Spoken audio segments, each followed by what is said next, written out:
Hi, I'm Amber, and welcome to the Lone Star Keto Podcast. Today we have a very special guest with us. His name is Bruce Willke, and he has a very unique situation that will shed some light on some questions I know people are probably very curious about. Welcome, Hi, Bruce. Amber. Thanks for having me. Absolutely. Okay, so first of all, so people can kind of get to know you a little bit, can you go through the issues that you had that led you to the situation that we'll be talking a lot about? I want to know that whole health journey, like it must have been very traumatic for you to have to go through all of that in order for, and you'll all understand this once he talks about this. But if Sure, you'll yeah. just go through that journey for me, that would be awesome. Yeah, sure. So, it all kind of started when I was 18 years old. It's my first year in college, first semester in college. I went to Longwood University in Virginia, and I actually wasn't doing too well. I was a music major, and I was doing the typical college thing, freshman, eating like really poorly and failing some classes. It was a tough situation.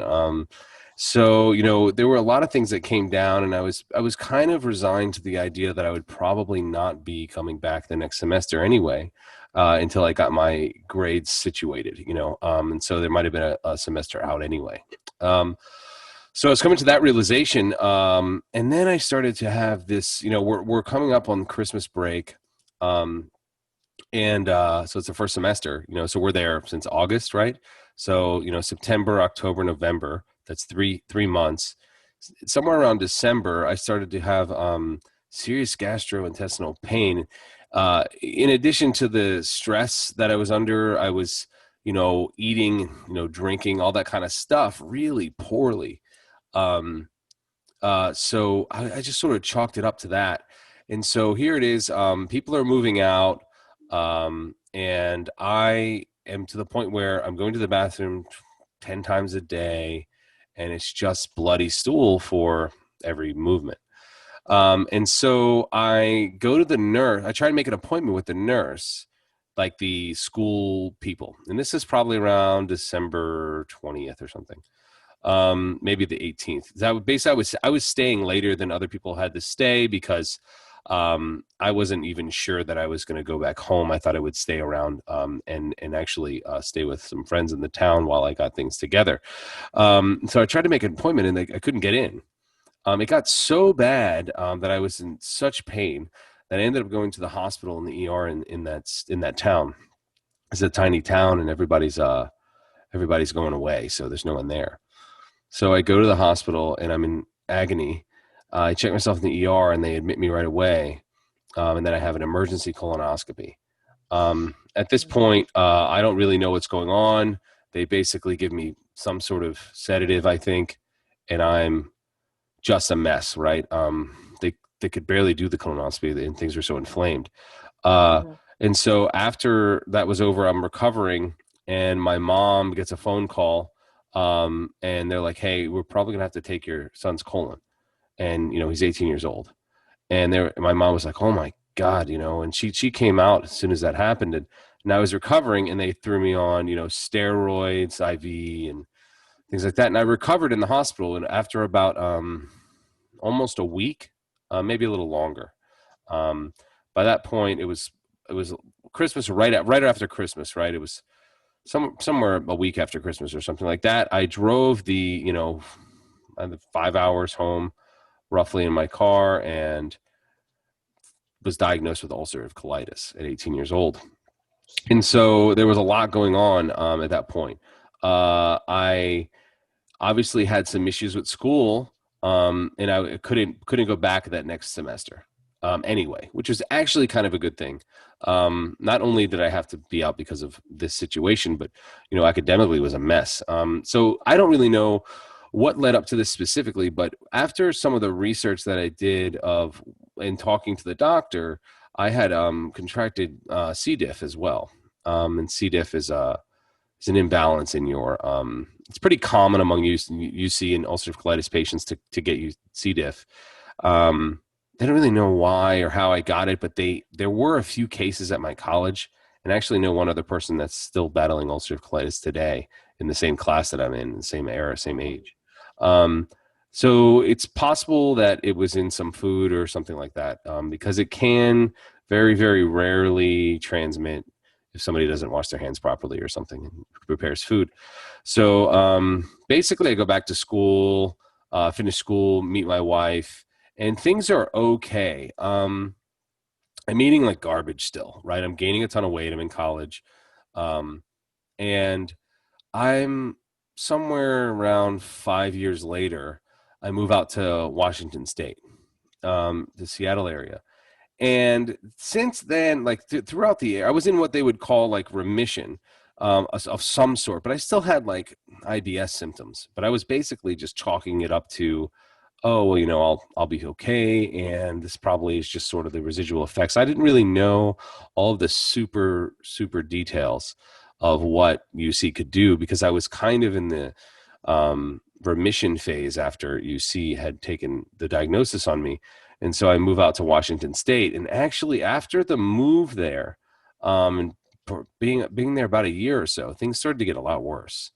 And I don't know if it could be a lot of things, but basically I had a giant number of flare-ups that started coming back. I was trying to start my career out there in technology, and I had done a little technology in the town in college, and I moved out to the West Coast of my wife, where she's from, and I had started to get really like a lot worse. And so then I was having to take time off of work, and all of this sort of standard stuff that would happen to someone with ulcerative colitis. So you could fast forward a few years of me battling this thing, and I really get pretty sick at one point.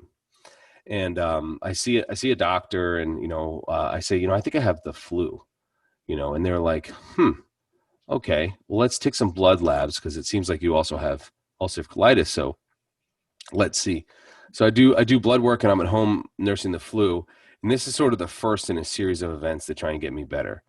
And they say I'm extremely anemic. I'm dying basically at home because I don't have any blood.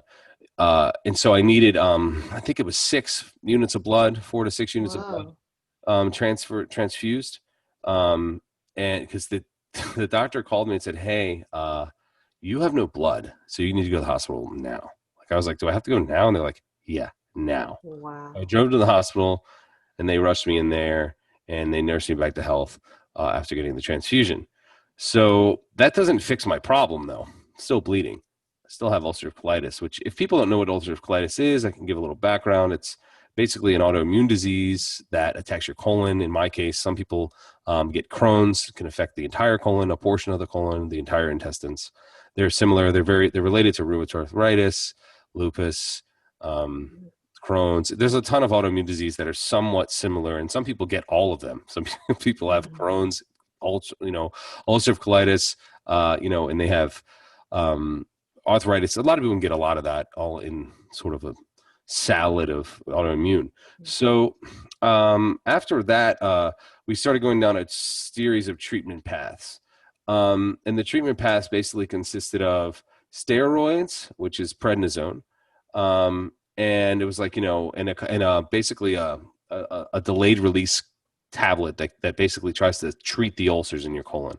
And it's called mesalamine or sulfalazine and things like that. So basically, and there's enemas, there's all sorts of things that you do that you would put into your mouth, be oral medicine or enemas that would like coat the lining of your, or at least help reduce the inflammation of your colon and the ulcers that are there. Well, nothing really worked except for prednisone. Prednisone did work. It stopped my symptoms for the most part. I would stop having major problems. And so, me being what I knew about the diet, whenever I had any sort of a terrible flare, they basically told me, okay, you need to be on a BRAT diet. And BRAT is an acronym for bananas, rice, applesauce, and toast. Like, it has to be extremely low residue, and you really have to stay away from everything else. And I was like, okay. So I tried that sort of thing. Really doesn't work. And it didn't really matter what I ate in the terms of standard American diet stuff. Everything just sort of happened. it doesn't, like, if I had bananas, rice, applesauce, and toast for 2 weeks, which I'd done, I mean, it's still, the symptoms never got better. So then we started going down the prednisone route, and I was on prednisone and I tapered off. I was on 40 milligrams and 60 milligrams pretty regularly, which is kind of a lot of prednisone. If people don't know, and a lot of people will get prednisone because they have a terrible rash, and it will go away, and then they'll be done in 3-5 days or something. I'm talking months in my case. Like, we're talking like a 6-week taper, a 4-week taper where you go off every 10 milligrams, 5 milligrams, and you keep on going down. If you can't handle it, you go back up, go longer, and then taper slower. So I mean, I was on 60 milligrams of prednisone, 40 milligrams of prednisone for at least a year and a half, maybe longer, on and off, on and off, on and off. There was another prednisone type drug called ULCERATIVE that supposedly addressed the colon specifically, but it didn't work as well. So after tapering that, one time I was home, and so I was actually in Philadelphia, working back and forth. So I would like stay in Philadelphia, and then I would fly home to visit. So I flew home to visit one of the early days of being in Philadelphia, and I had a child at the time who was 6 months, or I think 6 months old, maybe a year.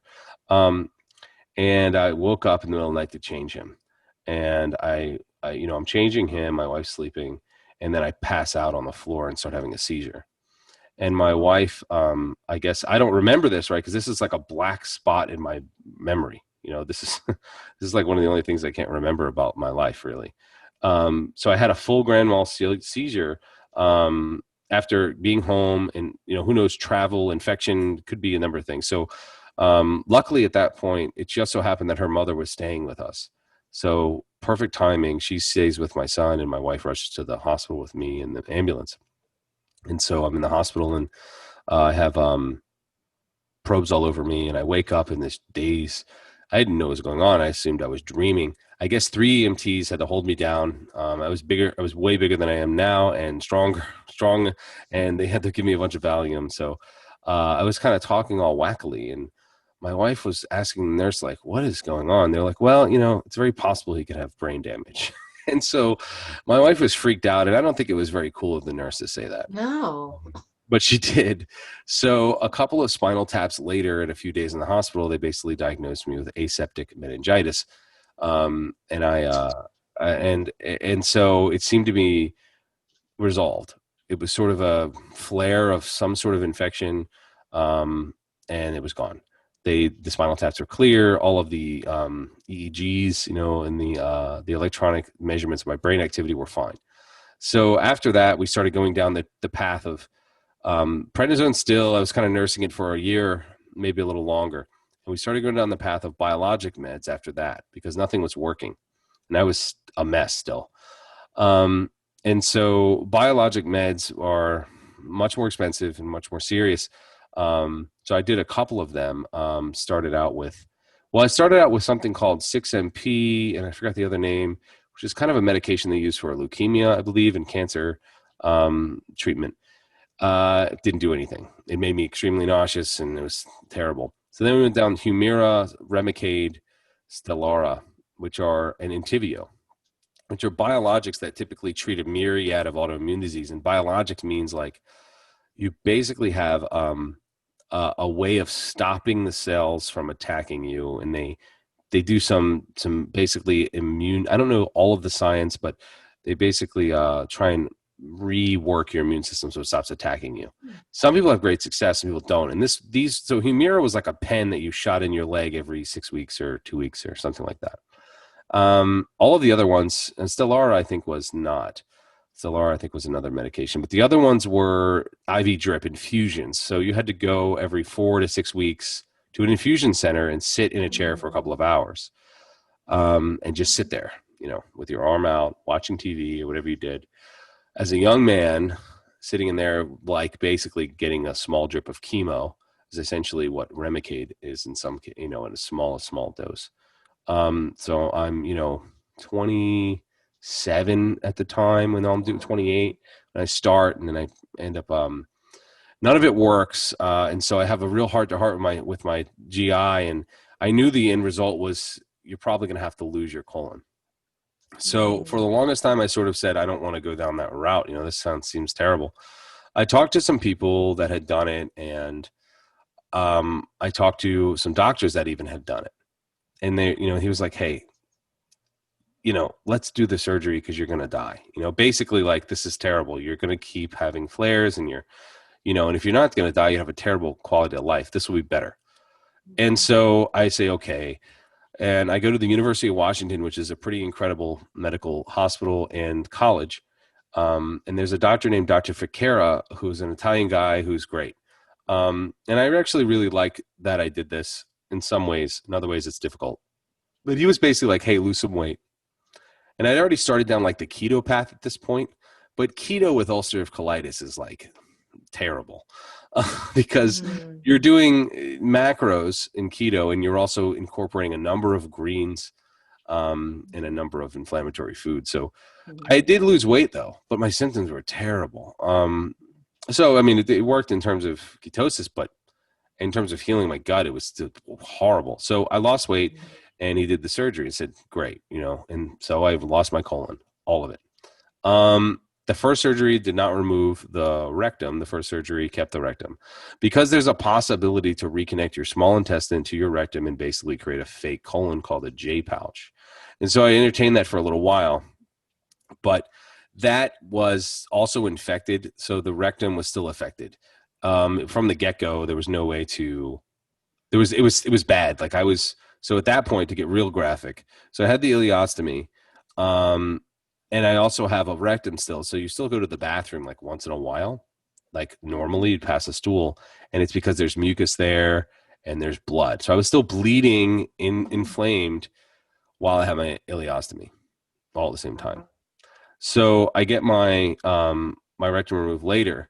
By this point, though, I had found out about the carnivore diet. So I heard Dr. Sean Baker on the Rogan show, and he started talking about the carnivore diet, and I was listening because I just thought it was an interesting, person, and he's a strong man and an interesting athlete. So, and then he started mentioning ileostomy patients, and I was like, whoa, this guy might know something about the gut, or at least has read literature. And I never hear ileostomy discussed on a podcast of that nature. I mean, it's crazy to hear someone talk about it. And so, because we're pretty, yes, there are common ostomies, but we're pretty rare. I mean, it's not exactly people you walk in, especially young people with them. So an ileostomy is essentially a bag that is attached to my stomach that is used by adhesive, and they basically disconnect your colon, take it out, and they poke your ileum through, and they create what they call a stoma, which kind of looks like a knot or balloon knot, and that is essentially your internal intestines, hanging out on the edge of your stomach, and you have a bag there, and it empties. So after hearing that, I was like, let's try this.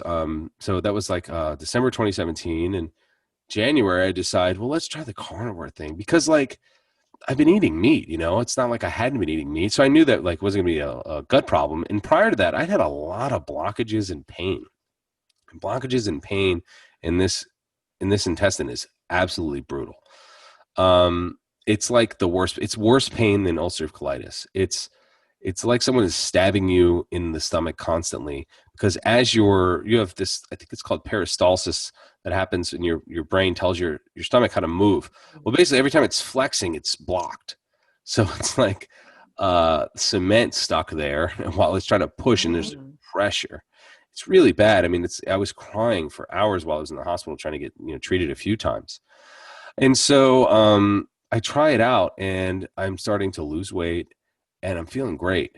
And then I'm also noticing that meat is basically clear when it passes through my ileostomy.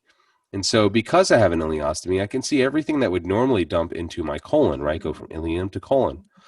So the myth of like meat rots in your colon, I was like, this is crazy. There's no way. I mean, I always had my sort of reservations about that, because if somebody eats a lot of meat, do you know how much undigested food that would be? So I started noticing, and I was like, when I eat meat, especially rare to raw ribeye or any other sort of red meat, it's clear.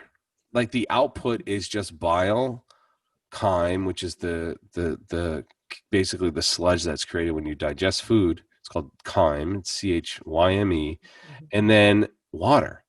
Now, I mean, when you eat a lot of food, okay, like if you eat 3 pounds of ribeye, you're going to have your bag fill up a lot. Okay, it's going to fill up 3, 4, 5 times because it's digesting all that food. So you just bile, and it's water. So the output is just like yellow, clear liquid of sorts, and maybe some bile, maybe a little brown tint. There's no solids in there at all. There's no, if you just ate raw meat, there would be nothing there unless you char it. There's a charred portion of the food that doesn't seem to digest as well, in my experience, that will come out in the bag. And it's not as, I mean, I'm not saying it's like solid pieces of char, but there's bits there that don't come through when you're eating rare or raw meat. But on the other end of the spectrum, when you eat ground beef that's fully cooked, my experience, and this is just me, it makes me full much faster, and it's harder to pass. It's harder to, it fills up my intestines a little more, and there's more bits in the output, right? There's not as much digestion happening in the small intestine and stomach. You're not getting the digestion from the ground beef like you would be from rare or raw meat. Most people don't eat raw meat, ground raw meat. Sure you could. Most people are eating done or almost done burgers and ground beef. So I was doing that too, but it doesn't hurt me, but I just can't eat as much of it and don't feel as great when I eat it. And so basically, I lost about 135 pounds in a year-ish, or 18 months, 15 months or something like that. And I started out at about 385, 390 pounds. And that's big for somebody with ulcerative colitis. Some people have ulcerative colitis and they're really emaciated because they never eat. They're basically fasting. I was able to eat and had symptoms. I was a strong-willed person that was able to eat and deal with the pain. And so now I live with an ileostomy. I had the surgery done after I'd been on carnivore for over a year. The second surgery. The second surgery was done after I'd been on carnivore for over a year. And that second surgery was to remove the rectum because it was still diseased. Okay. So when that doctor did that surgery, his name was Dr. Petty, he removed it, and he went in my, my gut, and had to basically, he had to kind of fix the existing ileostomy because it was sort of moved a little bit. Because I had done a lot of heavy lifting and sort of developed a little bit of a hernia, because when you have this problem, you can't lift stupid heavy all the time because your abs aren't strong there. It's not recommended if you're not wearing some support to do a ton of heavy lifting, because you basically have a hole in your abdomen. So it is a hernia. So it is a hernia. It's a controlled hernia. So I had a little bit of hernia. So you had to go in there and fix that in addition to remove the rest of the rectum and because of proctitis. So he went in there, and I remember waking up and he came back the next day and was like, "Hey man, went great. You're going to feel awesome. And, you look great in there." He's like, "You don't have a lot of visceral fat in there." He's like, you look great. I mean, I was still big. I was still losing weight, but he was like, "You're looking good as far as that's concerned, and you feel good and you're losing weight." So after all that was done, I continued on the carnivore diet, but then I started, so all that to say, the carnivore diet's been amazing for somebody with an ileostomy in my experience. It addresses blockage issues, instant nutrition, digestion immediately. You can predict what your output's going to be, because you're going to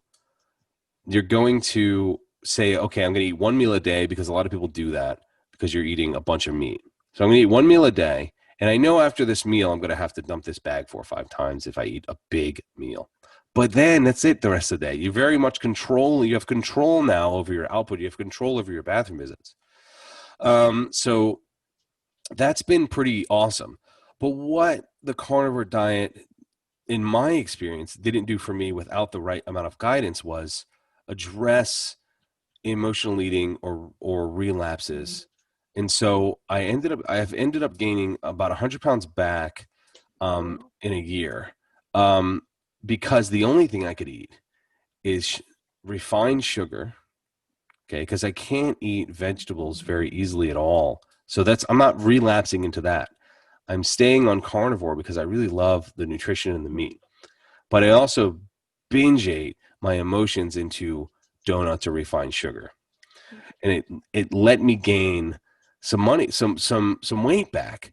But I never, even through all that time of eating poorly, which is refined sugar, donuts, candy, stuff like that, there was never a blockage because I knew that I could digest refined sugar. So I'm eating nutrition from beef and eating refined sugar and gaining weight. So because once you're eating so much food and your glucose levels are high, you're going to retain a lot of weight. So in recent months, I've taken off almost 40 pounds in a few months because I've incorporated fasting. So I'm doing like kind of the snake diet approach where it's a 3-day to 5-day fast. So it's 3 days, eat carnivore, 5 days, eat carnivore. It's working amazing. And I have even more control over my emotions because I know that I can do it. It's like really confidence building. And then also I'm feeling better than ever. And just last year I squatted 600 pounds. I've recently stopped doing that kind of heavy lifting for the time being because my back was starting to hurt. Still being a big dude and doing that kind of heavy lifting is hard on you.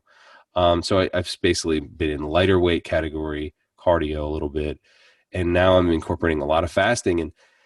And so basically all of the things that my doctors had told me throughout this whole experience was wrong when it comes to diet. They never told me to do extended fasting. They never said, hey, pump up the sodium and the potassium and fast because you could probably heal your cells that way. They didn't do that. They didn't tell me, hey, you can handle protein and meat. That's it because you're not going to have residue. They didn't tell me that either. And so in my experience, and I've helped a couple of people that have had UC, they basically resolve their symptoms or very close to it with the carnivore diet. And what happens, I believe, to a lot of them is that they have an issue with backslide. So they'll eat something that is very triggering to them, trying it out, and it will flare them, into colitis or Crohn's flares. From the experience I've had with them. So it's, in my opinion, if I were to go back, I'd probably say no to the surgery and do the carnivore diet strictly, so that I was eliminating all of the inflammatory food. And I have basically eliminated any chance of blockages or, the doctor doesn't really care when I tell them about this, at least the GI. They kind of shrug it. They don't endorse it, that's for sure. But they're kind of like, well, your blood work looks good and you're not having any problems. And I just had a scope of my small intestine at the beginning of the year and everything looks great. So I've been eating a ton of meat. There's no meat undigested in my small intestine. And anyone that claims colon cancer, well, like, okay, in my case, I have a scapegoat out of that because I don't have a colon. So, I mean, that, and in my opinion, the colon cancer myth is easily debunked with this because there's no meat for the colon to use in the event that the meat is raw or rare. There's very little residue. And even in processed meats, I've gone down that road of salami, bacon, stuff like that. There's no bits there. There's no stuff to see when you're eating carnivore. When you eat dairy, there is a significant amount. Dairy is a totally different. Dairy is, yeah. So if you're eating dairy, I'm sorry I've been going on and on and on, but I was trying to No, it's great. Go for it. So when I eat dairy, and so the one thing I'll say is yeah, I'm one person. And so could someone else's digestion process be different? I suppose. But I'm normal every other way. I have every other normal situation. Okay. Like I don't have any sort of other health problems. Right. I wear glasses, you know, and I'm trying to work on obesity, but like, that's not indicating a digestion issue, right? That I'm a snowflake. So, so dairy, when I mean dairy, I don't mean like heavy cream. It doesn't seem as bad, but if you have cheeses like cheddar, things like that, soft cheeses, especially, it seems it's just a sludgy mess. Like it's like, imagine you had melted the cheese and, you know, made Velveeta or something. That's kind of what the output looks like when you eat a lot of it. If you eat Wow. a small amount, it's not as bad in my case, but it's still there. It's very much there. So I can understand why people would have an issue with dairy, because it looks to me like there would be a bit of waste, undigested food, and that would probably go to your colon, and that would make sense as to why that binds people up, dairy, because it's basically Yeah. creating a heavy sludge of mud that's going into your colon. So I would imagine that probably is harder to pass for a while. Now, I'm not talking about the lactose problem that people have with it, but I'm talking about the Mhm. digestion problem. Mhm. So, I mean, dairy is not ideal. I eat dairy sometimes. It doesn't bother me. I have no problem other than the output being slower. And actually, because I have an ileostomy, I'm at a higher risk of dehydration because you don't have a colon to absorb water from your food, right? Your bile or the liquid that might come from the steak, that's not getting absorbed because there's no colon. So I have to definitely watch my hydration. So I have a lot of salt, a lot of potassium, and I do eat cheese because it slows me down a little. And in that case, it slows down enough so that the small intestine can try and absorb more water. It's sort of a theory at this point. I haven't really confirmed that, but it does slow the output down, so it's not so fast to just digest the meat, move it on, you know. And it's basically water output. So the cheese tends to slow that down so that maybe you can absorb some of that water in your small intestine. But it seems to me that dairy is probably not ideal for people that have a problem with digestion. And I think if you were in ulcerative colitis flares, I would probably recommend avoiding it because of the residue it leaves. That's Um, fascinating. What about vegetables? Have you tried that since you had the ileostomy? Any oh, kind of fiber food? yeah. I'm dying to know about that. Well, vegetables are what put me into blockages. So when I eat vegetables, I would have to blend them all, and still I would have nothing but. I did that when I first started, and I was doing the keto thing with an ileostomy as well. Um, no, it's just blockades. It's just, so you'd have to eat so basically what you'd have to do is you'd have to do it vegetarian some kind of way. You'd have to chew it like you were a cow. Okay. So you'd have to chew it so it became mush. And that's one of the advices, like that's one of the biggest advice that people give you when you have an ileostomy. They'll say, please chew your food a lot. Chew it 300 times, whatever.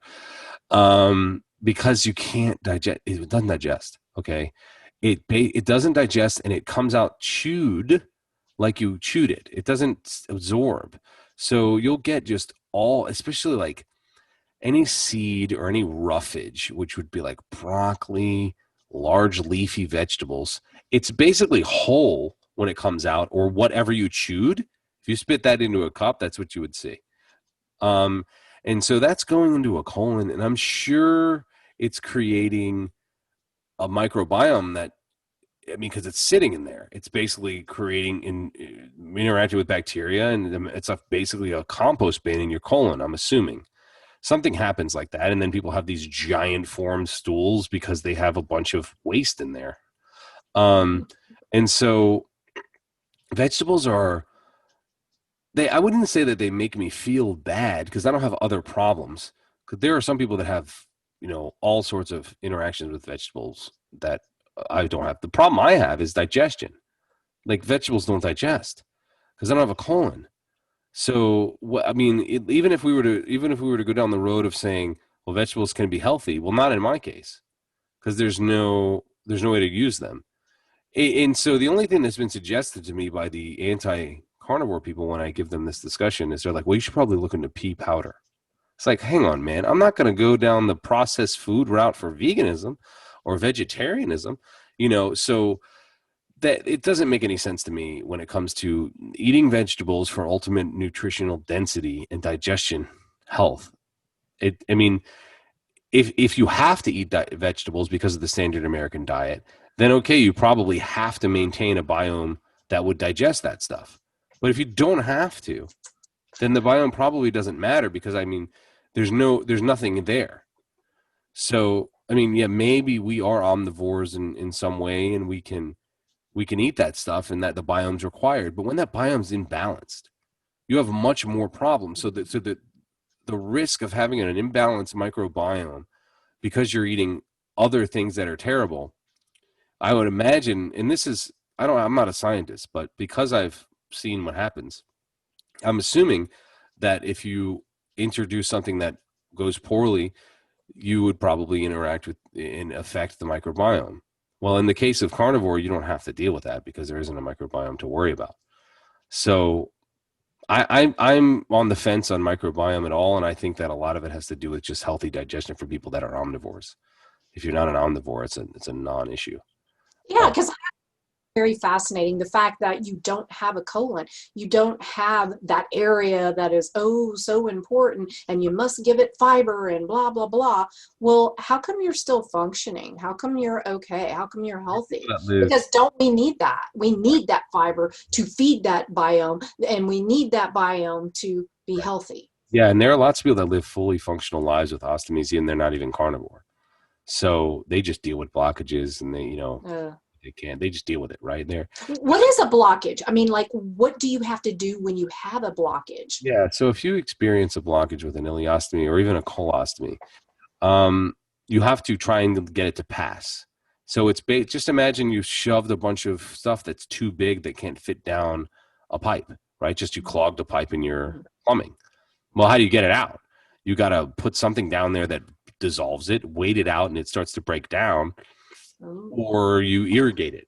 And so in the case of a blockage, depending how bad it is, and it also depends on whether or not somebody has another issue. Maybe they have Crohn's and their bowel's constricted. Maybe they have a problem with digestion. Their peristalsis doesn't work, or whatever the case. They have ileus, which is like a slow moving bowel. That could affect blockage. But typically the steps are, if you have a blockage, you sit in a hot tub, like a warm bath. Try and get things to warm up in that section of the ileum. And I mean, I think it's a comfort thing. I don't know if it actually works.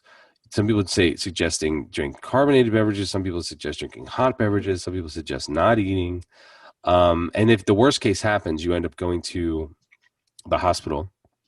And if you're like vomiting, or it's because the blockage can cause a number of problems up the GI once the bottom is blocked. Wherever might put a feeding tube in, an NG tube to get you nutrition, and also pump the stomach possibly, depending. And then they'll irrigate or scope out, which basically shove something in through the stoma and pull out what's in there. They'll try and like scope it or see, they're like, okay, there's definitely something here. They do a CT scan to see if there's any major blockage of your, they're doing radiation, not radiation, I'm sorry. Radiologist takes a picture.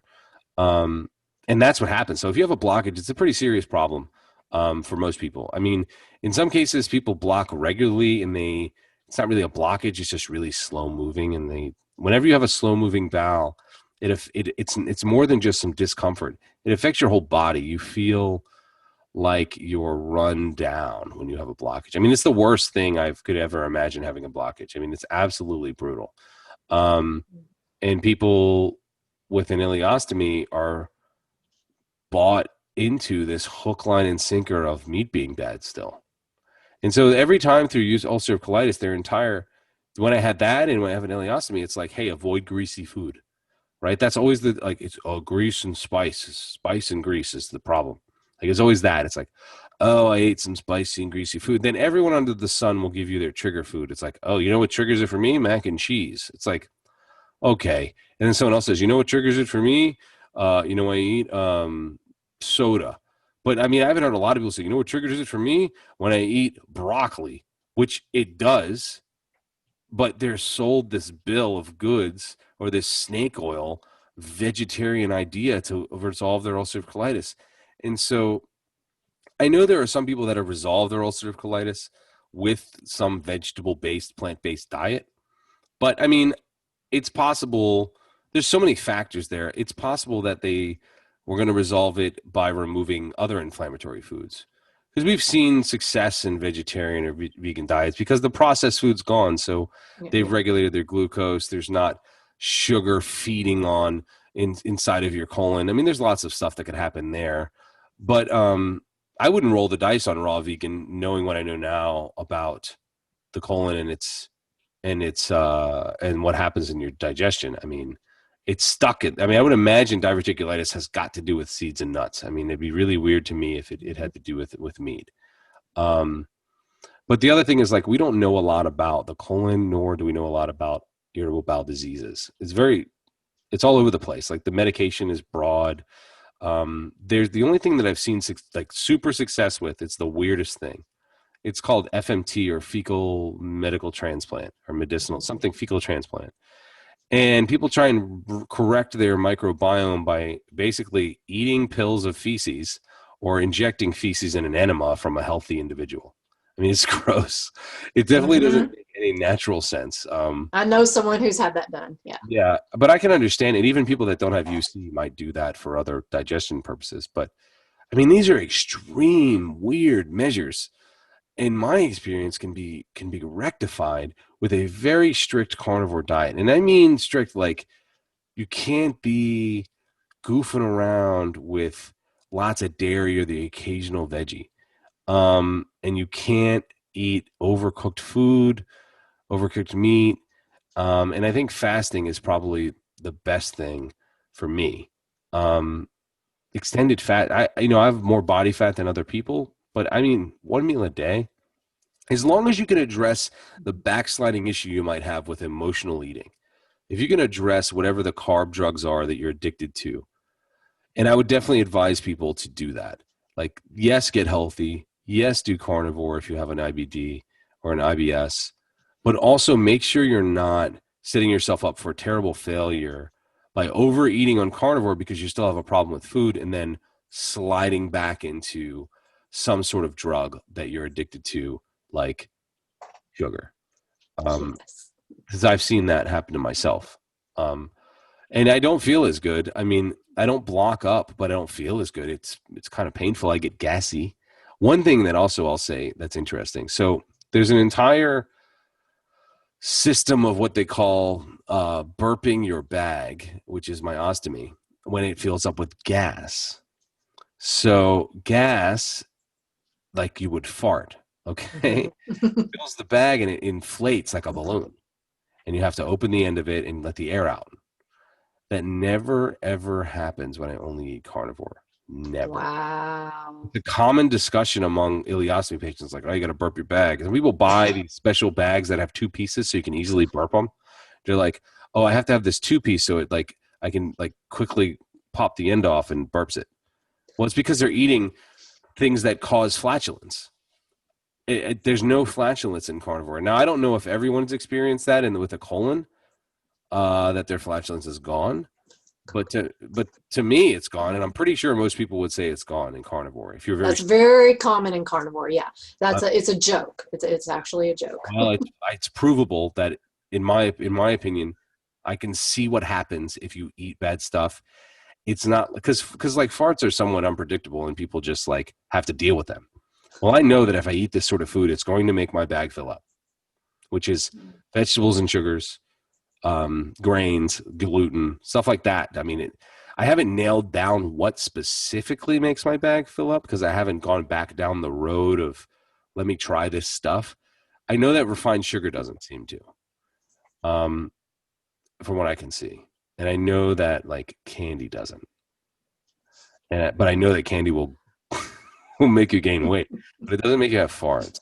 I think farts come from vegetables. I think they come from things that cause people like whatever, Brussels sprouts, beans, stuff I don't eat, stuff I used to eat, So, I don't know that farting is a good thing.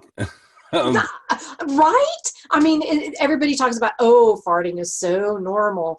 Is it really? I mean, yeah, normal if you eat that kind of food, I suppose, but or maybe, and I mean, no other animals fart, so I'm sure that it's, if you're able to eat that stuff, but for now, like carnivore seems to work nutritionally, and you don't have the side effects. So, I mean, I would rather eat this way and not worry about that. And it's normal for people that aren't eating carnivore based diet, So that's kind of the nutshell of my life experience with this and how carnivore seems to have saved me from further problems. So now it's somewhat of my life's goal to educate people about what the carnivore diet can truly do if you have an ileostomy and if you have ulcerative colitis, but also to educate people on what it looks like when you eat meat. It's not what you think. But I get a lot of resistance still in the ulcerative colitis and oh, I'm ileostomy. sure. People think I'm like killing people. They think I'm nuts. Mm-hmm. They think I'm lying. They think I'm insane.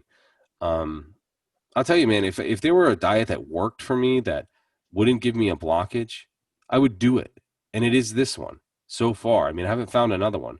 Someone gives me a oh, you have to eat lamb because you'll feel even better exclusively. Well, then I might do that.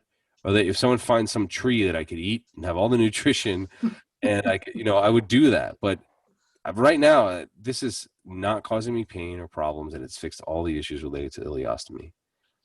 Question for you. Do you feel like back when you were 18 years old, when you first started having this and you did the carnivore diet, do you think you would have had the same end result as you have now? What is your feelings on that? I think intellectually, yes. And I think I would have done it and with better results. But I think I know myself, and I would have been a stubborn individual and probably not been strict. I think I probably would have sort of found relief and then act like an idiot again. Because I mean, wisdom is hard when you're young. It's difficult. Agree. So, but I mean, if I had the willpower and the discipline to not be an idiot at 18 years old and found this diet, I'm 95%, 99% sure that it would have definitely let me keep my colon. Would it have resolved every issue? I don't know. I mean, maybe ulcers would have still been present. Maybe the initial flare was terrible enough. But from the experience I have, the people I know that have done this, that have ulcerative colitis, and my own experience, I think at 18, I probably could have resolved this, without losing a colon. And now there's a few things that suck having an ostomy bag. It's not all rainbows, but I'm very functional and able to do anything. So that's what I want to know. That's yeah. How do you function? What are some limiting things? Like you mentioned, overdoing heavy weights. What are other things that you can't really do that somebody else can because of your situation? So an ostomy, there are a few different ostomies. There's ileostomy, colostomy, and urostomy. Urostomies are typically temporary. That's for the bladder. If someone has some sort of cancer or whatever, some of them are permanent. But anyway, so since you have something put through your abdomen, you have a compromised area for heavy lifting. I mean, vanity wise, it's weird. So like you have an appliance stuck to you if you were to go to the beach or wear tight fitting clothing. So I wear wraps that tend to like cover it up. If anyone knows anything about concealed weapons carrying, you can hide things really easily under clothes. So you don't see it. I mean, it's easily hidden. If you go to TSA, they will pat you down every time, even because you're going to go through the naked body scanner. Even when you tell them what you have, you're going to be patted down. I assume people with insulin pumps have the same problem. So there's that sort of issue, the social issue. It is an adhesive that attaches to your skin. So if you have a problem with allergies, which I haven't had an issue, the skin can irritate a lot. So the skin issue can be more of an issue than the digestive issue for some people. Also, eating the carnivore diet is more of a liquid output. So you have to make sure that when your appliance is attached, you don't let it get too full because you will leak.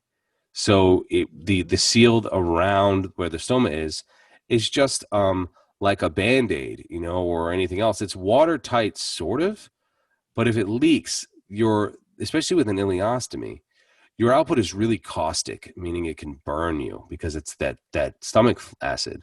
So when Mm. it touches your skin, if it leaks, it will create skin problems. So this is one thing that dairy does for people that with an ileostomy, it will make it thicker, and so it won't leak. But you have to be sure that the dairy's not hurting your goals or you otherwise. Fasting is great because there's very little output, so there's nothing leaking with that. But I will say, whenever I eat a lot of food, I'm gonna have to change my bag because I probably leak. But when I fast like this, I have to change it every 7 days. Some people have to change it every day. Oh. So I have to change it every 2 days. Some people have 3 days. I can stretch them for a long time. But when I Wow. eat regularly, if I eat too much food, like too much meaning a lot of meat, it will fill up quickly and there could be a leak because it's really, really watery. It's so watery that you have to worry about the leakage. So those Mm. are some of the problems. You really can't or shouldn't do contact sports, which kind of sucks. Like I'd love to be able to do jujitsu, but I mean, I could do it, but it would be sort of a moral conundrum because if I ever leaked because of the issue, I'd leak Mm. all over everyone. And I feel like that would be really irresponsible. I've kind of looked into it a little bit, and people have said there's been two sides of the fence. And there's a video of a guy out there that does jujitsu with his ostomy. I think it's sort of a case by case. I'd like to think that people are pretty understanding, but nobody wants fecal matter around the mat, So that's a limiting factor. But otherwise, that's probably it. I mean, I pretty much Mm. do everything else. I play guitar, which rests against that area. Um, that doesn't cause a problem. I've had since I've had my ostomy, I've had 3 children, um, Wow. and I attribute the strength and virility to carnivore. I mean, I think my wife could probably tell you that I'm a much better person having the ostomy and eating carnivore. When I don't eat, my insulin's all over, and when I eat junk, I'm a mess. Um, my glucose goes off the charts. I start being an angry person. You know, um, and then when I was on steroids and dealing with this before the ostomy, I was way worse. I was a terrible mess. So my wife's a saint. Some women would not be so understanding.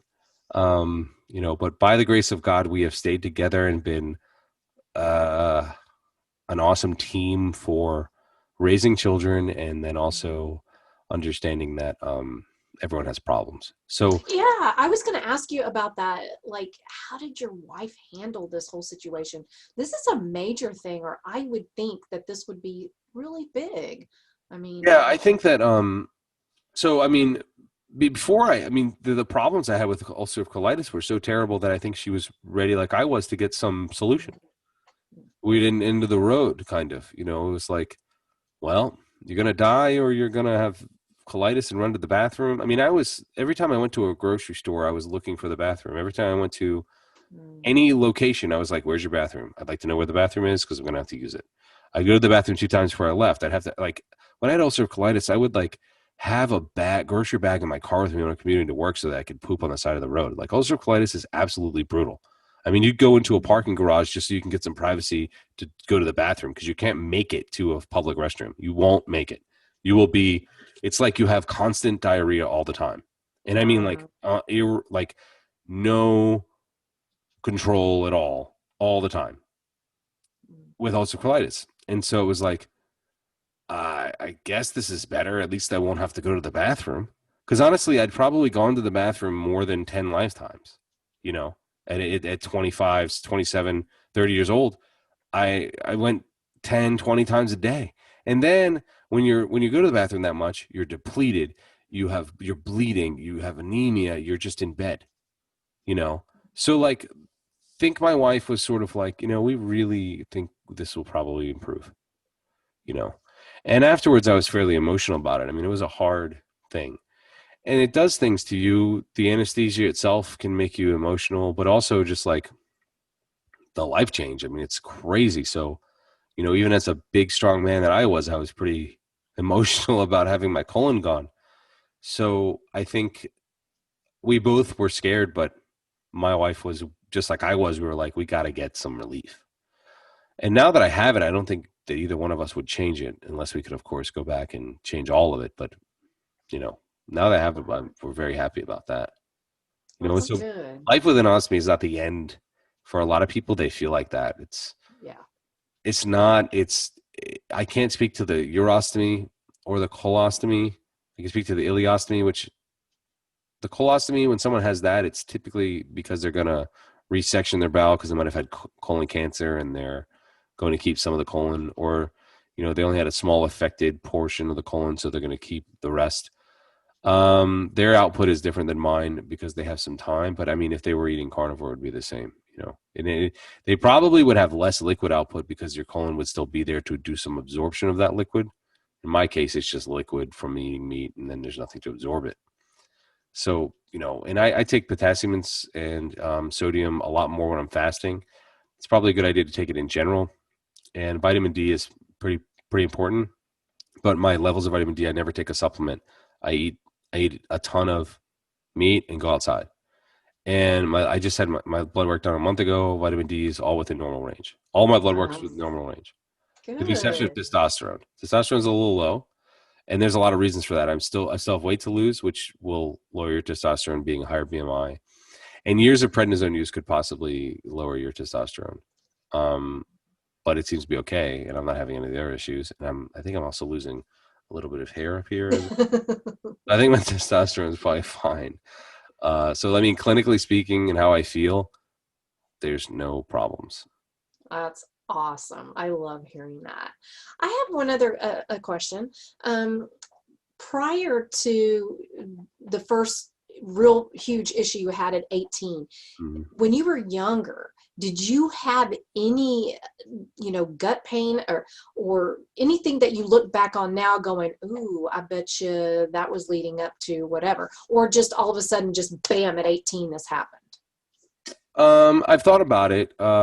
There's no one in my history of family that has anything like this, but I did have, this is kind of funny. So when I was a kid, I would be like, oh, I got to take a dump. And I would say that. I go to the bathroom and I would be done in like 2 minutes. And my dad would call me Splash and Dash.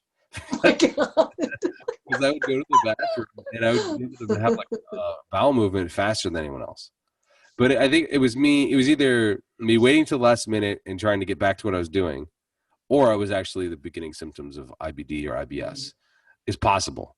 I never had any other problems though. I don't think I had any GI issues with the exception of that.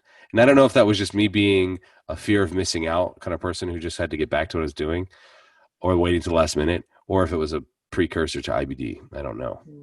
But there's no other family history that would say genetically there's a component. So the only thing that makes sense is that I contracted C. diff in college. My colon never calmed down. I mean, that's been the pervasive theory because they still don't really know the cause of it. Nobody really knows the cause of these autoimmune diseases. They have ideas, but it's hard to narrow down cause. I mean, we don't really, at this point, I believe, I could be wrong speaking out of turn, but I don't think we actually know that cigarettes cause lung cancer definitively, but they likely do. But I don't know that we even know a cause of cancer specifically with causation linked to a specific thing. I'm pretty sure. I'd have to double check the research recently on that, but at one point, we didn't really know what caused these things. It was just sort of theories on that. So yeah, I never had any issues as a kid that I can remember, but I am worried about my children because there's a genetic component to autoimmune. So I have to make sure that I'm not passing this gene on somehow. So what are you doing with your kids as far as diet goes? Are you kind of steering them one way to kind of avoid all of this, or? I'm trying my best to steer them to eating a lot more meat, but they are very much omnivores at this point. We do restrict a lot of processed foods that we don't like and excess gluten and things like that, and we don't eat a lot of sugar in general. It's very much a treat if we do. So I'm still allowing them to be kids, and I also don't want to be. It's hard when you're dealing with other families because kids will eat things with those families, And I'm trying not to make them social pariahs at this age. I'm trying not to make them hate me for that. Not hate me, but I'm trying not to make them have a complex about food. Um, so I'm trying not to force things, but they're very much aware of what I do, why it works, and they know that meat's healthy, which I think is like great. They're not, Yes. and once they get older and people start giving them more propaganda, then I can start going down this trail with them and show them, hey, this is what happened to me, and this is why it's important. My wife very much eats similar to me, though she incorporates more of a paleo thing, but she eats a ton of meat, no glucose, no gluten. She's pretty much like carnivore light, I think. And she can't get around the things she likes to have when it comes to like almond flour things or nuts or whatever. But she also is a fitness addict, so she works out a lot.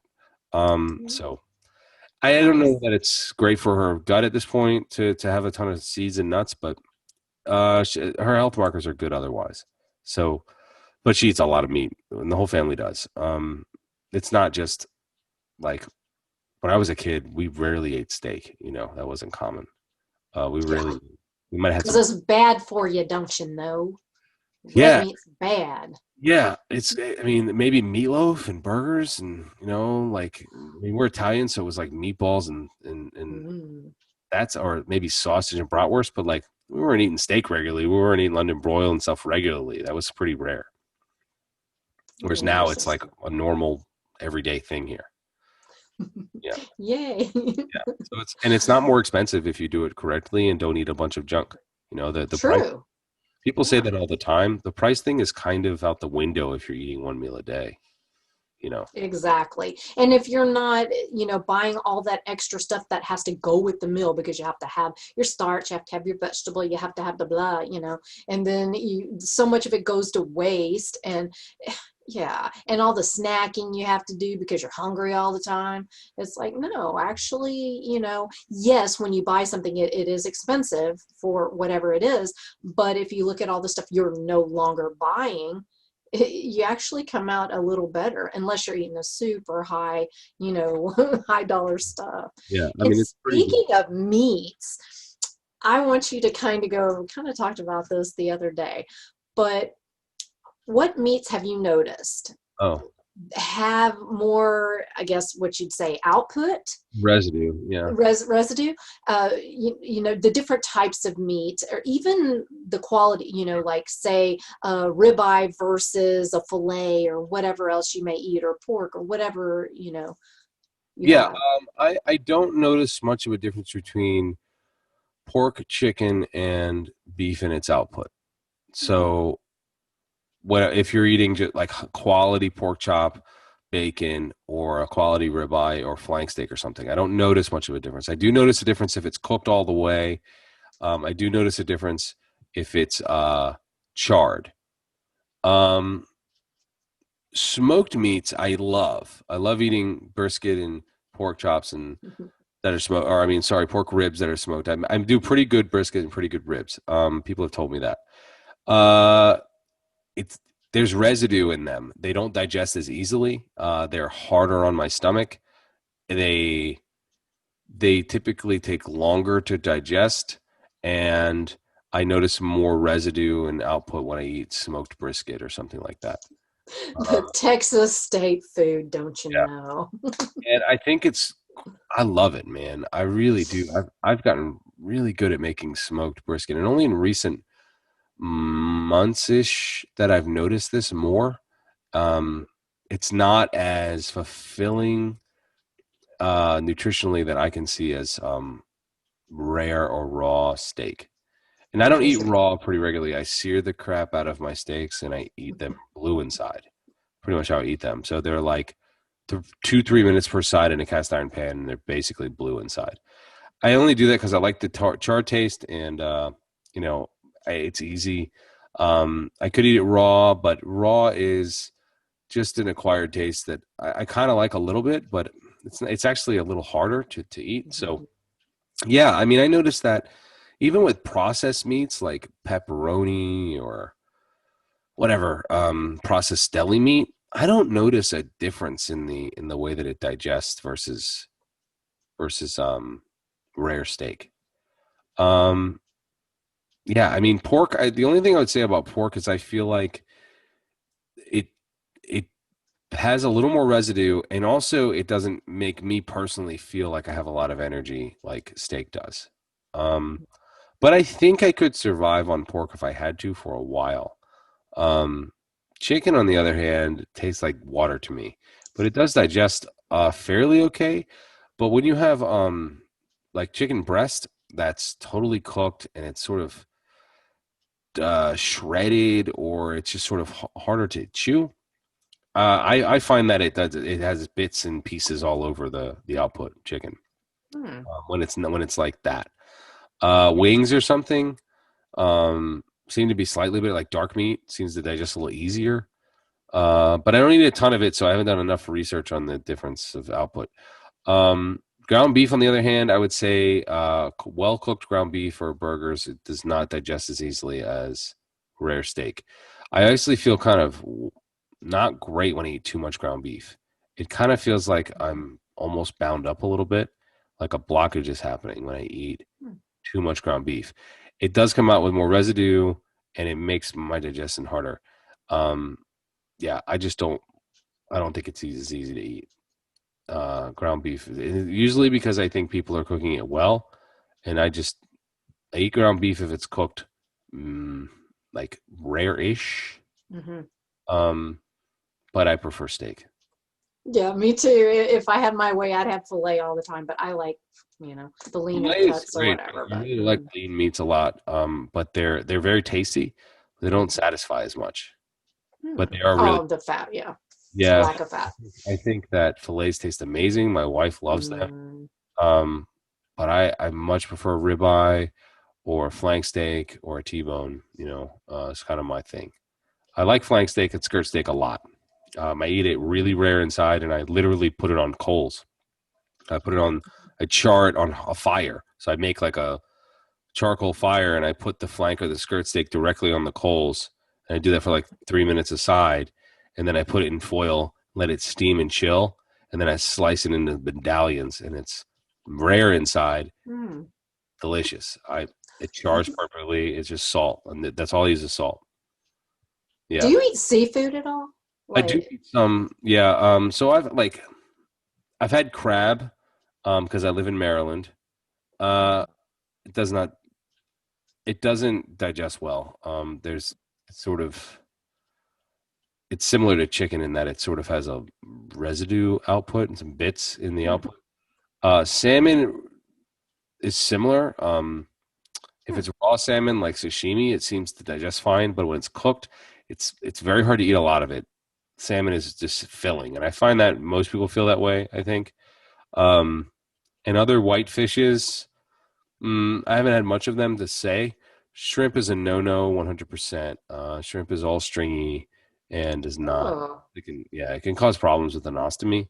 But yeah, there's all sorts of stringiness that happens in these. Now, like the cocktail shrimp, that's like teeny and I imagine that probably doesn't do much. But yeah, you got to chew and chew and chew a shrimp if you're gonna eat it. So I just don't. wow. Would lobster be the same because they're kind of similar in I texture, had you think? lobster. It does make me feel very, very bound up. I don't. Huh. So I mean, I'm not into Old Testament law as a religion, but I think there's something to be said about some shellfish. If you were to follow that, it's probably not ideal with digestion. I Huh. think some people are fine with it, but at least the ostomy patients, I would say to be careful because they can cause some blockages. And I don't think they digest as easily. I mean, some people are fine with them. And they probably digest in the colon okay, but I don't like them. Number one, I mean, I like the way they taste, but I don't like how they make me feel. And number two, they don't seem to digest as easily. Hmm. Uh, That so is very interesting. I really wouldn't have thought that. yeah, It, it seems like seafood would digest much easier than, say, red meat or something. That's I don't think it's interesting. even close. Actually, Wow. I think it's significantly. I think it's significantly different when it, Fascinating. when it comes to residue or the way that it makes the digestion, how fast it digests or how easily it goes through. Meat is like, red meat seems to digest near immediately.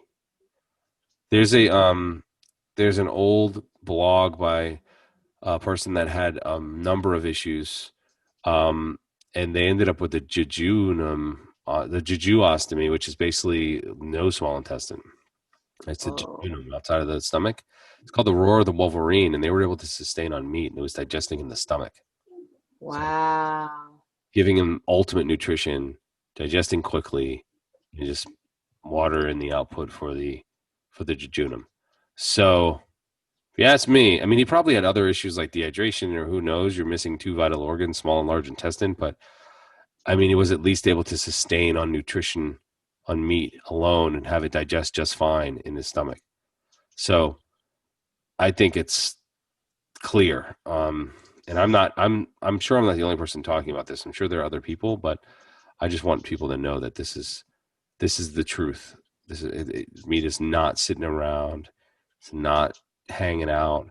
It's possible that meat could be, I don't want to say this for sure, but it's possible that super done meat could have a problem. I don't know, but there is residue with really done meat.